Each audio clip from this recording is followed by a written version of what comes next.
श्रीगजेन्द्रमोक्षः। श्रीशुक उवाच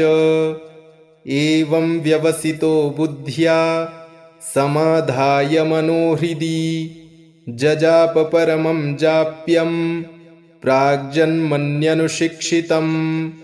गजेन्द्र उवाच ॐ नमो भगवते तस्मै यत एतच्चिदात्मकं पुरुषायादिबीजाय परेशायाभिधीमहि यस्मिन्निदं यतश्चेदं येनेदं य इदं स्वयं योऽस्मात् परस्माच्च परस्तं प्रपद्ये स्वयंभुवम्। यः स्वात्मनीदं निजमाययार्पितं क्वचिद्विभातं क्वच तत्तिरोहितम् अविद्धदृक्साक्षिभयं तदीक्षते स आत्ममूलो वतु मां परात्परः। कालेन पञ्चत्वमितेषु कृत्स्नशो लोकेषु पालेषु च सर्वहेतुषु तमस्तदासीद्गहनं गभीरं यस्तस्य पारेऽभिविराजते विभुः। न यस्य देवा ऋषयः पदं विदुर्जन्तुः पुनः कोऽर्हति गन्तुमीरितुम्। यथा नटस्याकृतिभिर्विचेष्टतो दुरत्ययानुक्रमणः समावतु दिदृक्षवो यस्य पदं सुमङ्गलं विमुक्तसङ्गा मुनयः सुसाधवः चरन्त्यलोकव्रतमव्रणं वने भूतात्मभूताः सुहृदः समे गतिः। न विद्यते यस्य च जन्म कर्म वा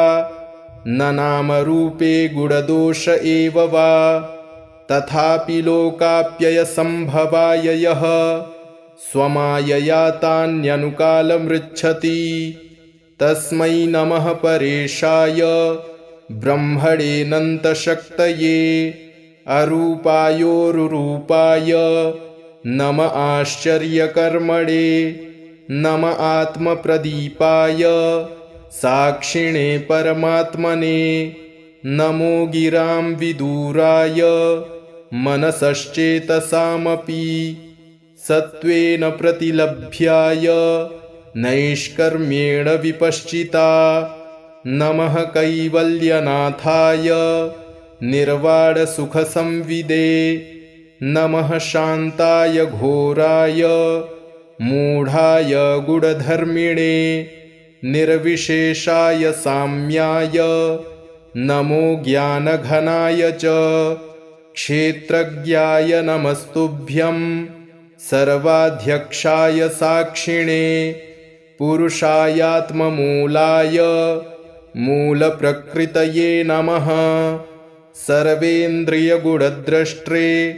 सर्वप्रत्ययहेतवे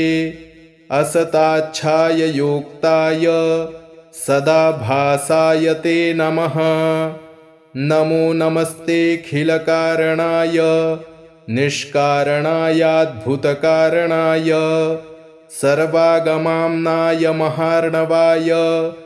नमोपवर्गाय परायणाय गुडारडिच्छन्नचिदूष्मपाय तच्छोभविस्फूर्जितमानसाय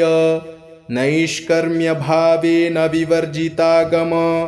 स्वयं प्रकाशाय नमस्करोमि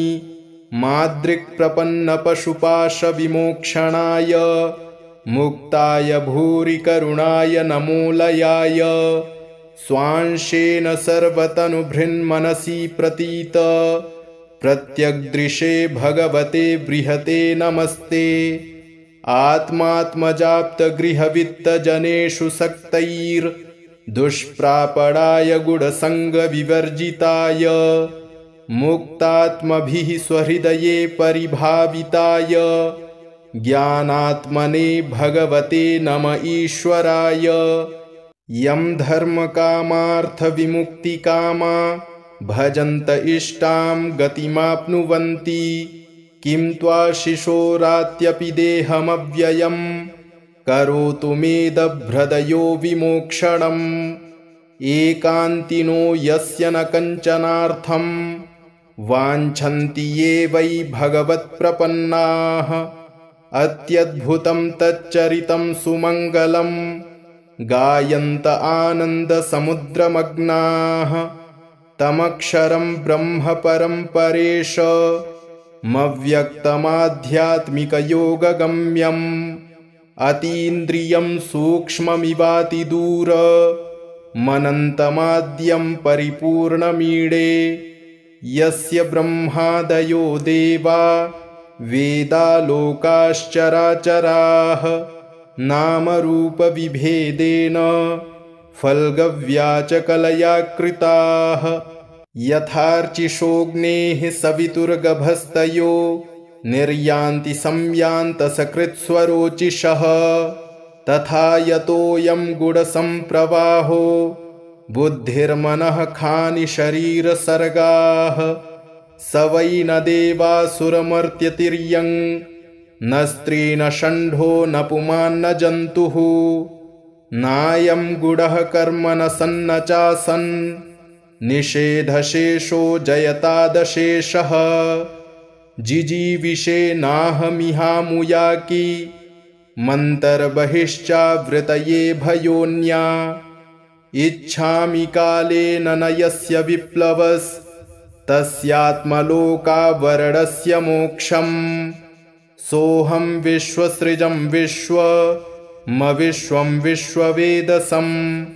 विश्वात्मानमजं ब्रह्म प्रणतोऽस्मि परं पदम् योगरन्धितकर्माणो हृदि योगविभाविते योगिनो यं प्रपश्यन्ति योगेशं तं नतोऽस्म्यहम् नमो नमस्तुभ्यमसह्यवेग शक्तित्रयायाखिलधिगुणाय प्रपन्नपालाय दुरन्तशक्तये कदिन्द्रियाणामनवाप्यवर्त्मने नायं वेद स्वमात्मानं यच्छक्त्याहं धिया हतं तं दुरत्ययमाहात्म्यं भगवन्तमितोऽस्म्यहम् श्रीशुक उवाच एवं गजेन्द्रमुपवर्णितनिर्विशेषं ब्रह्मादयो विविधलिङ्गभिदाभिमानाः नैते यदोपससृपुरनिखिलात्मकत्वात् तत्राखिलामरमयो हरिराविरासीत् तं तद्वदार्तमुपलभ्य जगन्निवासः स्तोत्रं निशम्य दिविजैः सह संस्तुवद्भिः छन्दोमयेन गरुडेन समुह्यमानश्चक्रायुधोऽभ्यगमदाशु यतो गजेन्द्रः सोऽन्तः सरस्युरुबलेन गृहीत आर्तो दृष्ट्वा गरुत्मतिहरिं ख उपात्तचक्रम् उच्छिप्य साम्बुजकरं गिरमाह कृच्छ्रान् नारायणाखिलगुरो भगवन्नमस्ते तं वीक्ष्य पीडितमजः सहसावतीर्य सग्राहमाशु सरसः कृपयोज्जहार ग्राहाद्विपाटितमुखादरिणा गजेन्द्रं सम्पश्यतां हरिरमुमुच दुस्त्रियाणाम् इति श्रीगजेन्द्रमोक्षः सम्पूर्णम्।